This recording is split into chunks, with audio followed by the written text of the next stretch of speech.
سپہر کے 3 بجے ہیں۔ السلام علیکم، یہ ریڈیو پاکستان ہے۔ سمرا یوسف سے خبریں سنیے۔ اہم خبروں کا خلاصہ۔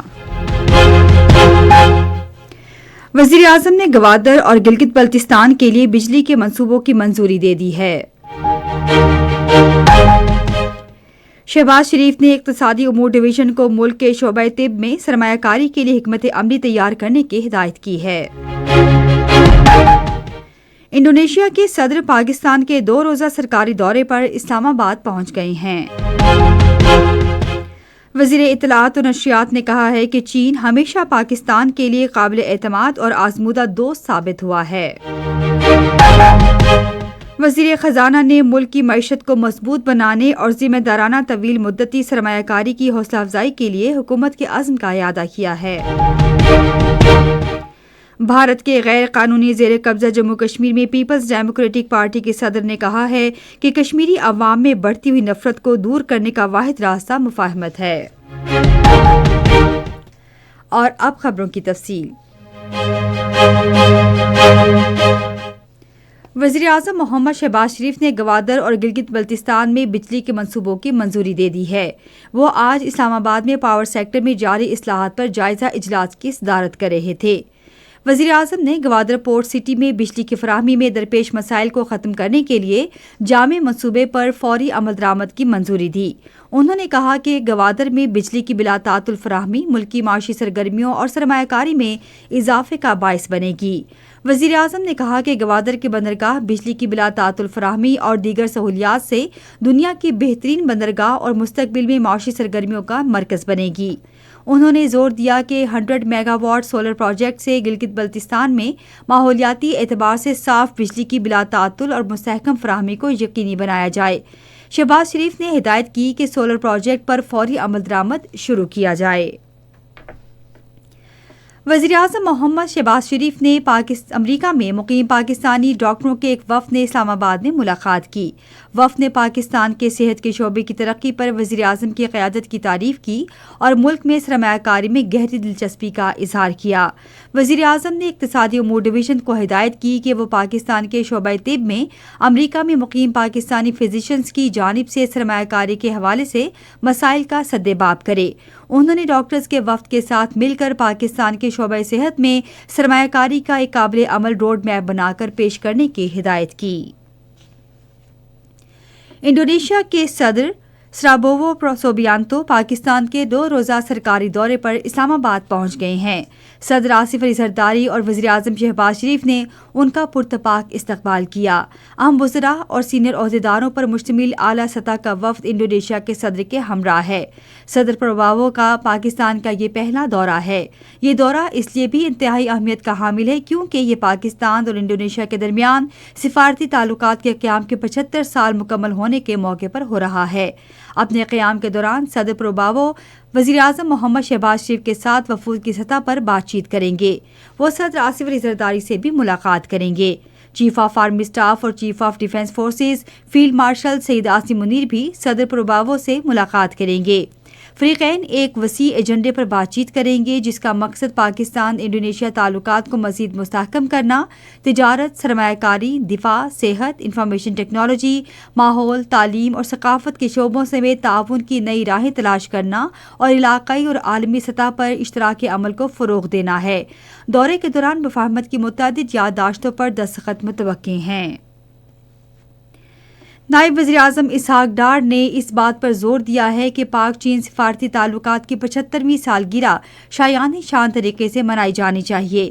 وہ آج اسلام آباد میں پاکستان اور چین کے درمیان تمام شعبوں میں جاری تعاون کا جائزہ لینے کے لیے ایک اجلاس کی صدارت کر رہے تھے۔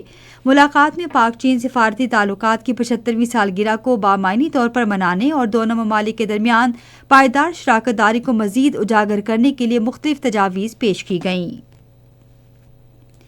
وزیر اطلاعات و نشریات عطا اللہ تارڑ نے کہا ہے کہ چین ہمیشہ پاکستان کے لیے قابل اعتماد اور آزمودہ دوست ثابت ہوا ہے۔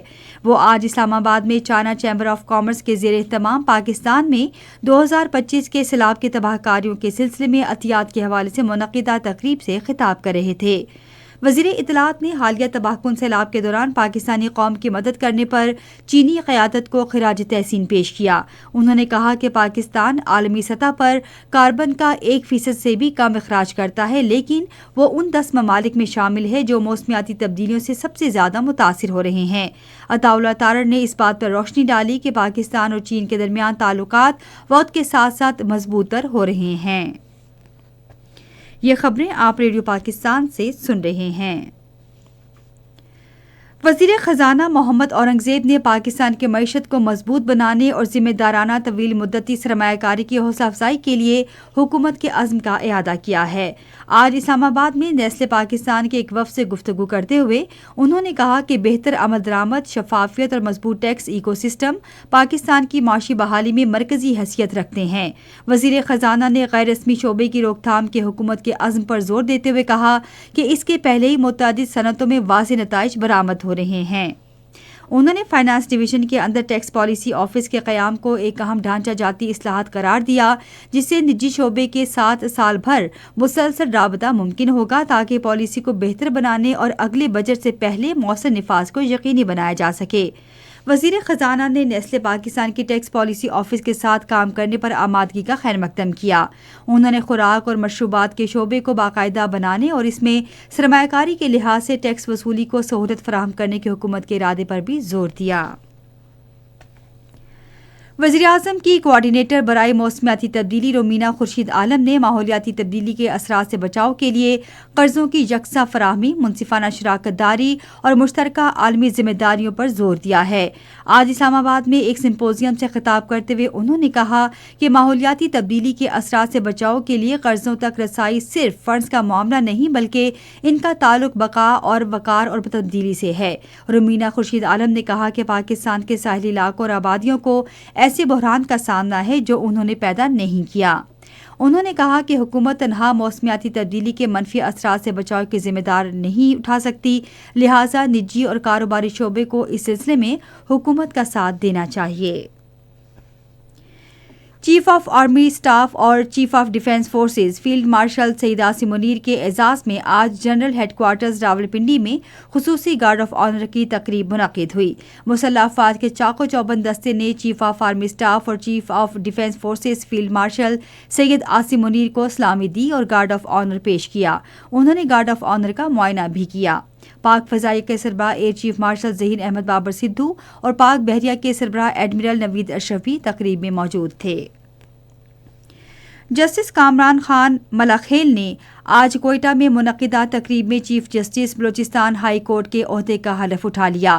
گورنر بلوچستان جعفر خان مندوخیل نے ان سے حلف لیا۔ تقریب میں بلوچستان ہائی کورٹ کے ججز، اعلیٰ حکام اور وکلاء کی بڑی تعداد نے شرکت کی۔ بھارت کے غیر قانونی زیر قبضہ جموں کشمیر میں پیپلز ڈیموکریٹک پارٹی کے صدر محبوبہ مفتی نے مودی کی زیر قیادت بھارتی حکومت پر زور دیا ہے کہ وہ اپنے سخت گیر طرز عمل پر نظر ثانی کرے۔ سری نگر میں صحافیوں سے گفتگو کرتے ہوئے انہوں نے کہا کہ کشمیری عوام میں بڑھتی ہوئی نفرت کو دور کرنے کا واحد راستہ مفاہمت ہے۔ محبوبہ مفتی نے کہا کہ 5 اگست 2019 کو آرٹیکل 370 کی تنسیخ کے بعد بھارت کی جانب سے حالات معمول پر ہونے کے دعوے حقیقت سے بہت دور ہیں، کیونکہ اس علاقے کو سیاسی دباؤ اور بڑے پیمانے پر عوامی بے چینی کا سامنا ہے۔ انہوں نے زور دے کر کہا کہ مفاہمت کا بامعنی عمل ہی مقبوضہ علاقے کے لوگوں کا وقار بحال کر سکتا ہے۔ اور اب موسم۔ محکمہ موسمیات کی پیشگوئی کے مطابق آئندہ 12 گھنٹے کے دوران ملک کے بیشتر حصوں میں موسم زیادہ تر سرد اور خشک، جبکہ شمالی علاقہ جات میں رات کے اوقات میں شدید سرد رہنے کا امکان ہے۔ پنجاب اور خیبر پختونخوا کے بعض میدانی علاقوں میں رات کے اوقات میں ہلکی دھند چھائی رہے گی۔ آج ریکارڈ کیا گیا بعض اہم شہروں کا زیادہ سے زیادہ درجہ حرارت: اسلام آباد اور Lahore 22 degree centigrade, Peshawar 20، Karachi 30، Quetta اور گلگت 13، مری 16 اور مظفر آباد 18، جبکہ سری نگر 12، جموں 22 اور لیہ میں 0 ڈگری سینٹی گریڈ۔ آخر میں اہم خبروں کا خلاصہ ایک بار پھر سن لیجیے۔ وزیر اعظم نے گوادر اور گلگت بلتستان کے لیے بجلی کے منصوبوں کی منظوری دے دی ہے۔ شہباز شریف نے اقتصادی امور ڈویژن کو ملک کے شعبہ طب میں سرمایہ کاری کے لیے حکمت عملی تیار کرنے کی ہدایت کی ہے۔ انڈونیشیا کے صدر پاکستان کے 2 روزہ سرکاری دورے پر اسلام آباد پہنچ گئے ہیں۔ وزیر اطلاعات و نشریات نے کہا ہے کہ چین ہمیشہ پاکستان کے لیے قابل اعتماد اور آزمودہ دوست ثابت ہوا ہے۔ وزیر خزانہ نے ملک کی معیشت کو مضبوط بنانے اور ذمہ دارانہ طویل مدتی سرمایہ کاری کی حوصلہ افزائی کے لیے حکومت کے عزم کا اعادہ کیا ہے۔ بھارت کے غیر قانونی زیر قبضہ جموں کشمیر میں پیپلز ڈیموکریٹک پارٹی کے صدر نے کہا ہے کہ کشمیری عوام میں بڑھتی ہوئی نفرت کو دور کرنے کا واحد راستہ مفاہمت ہے۔ اسی کے ساتھ خبریں ختم ہوئی۔ مزید خبروں تجزیوں کے لیے آئی ہماری ویب سائٹ radio.tv.pk پر اور فیس بک کے link radio Pakistan news official پر براہ راست ویڈیو اسٹریمنگ بھی ملاحظہ کیجیے۔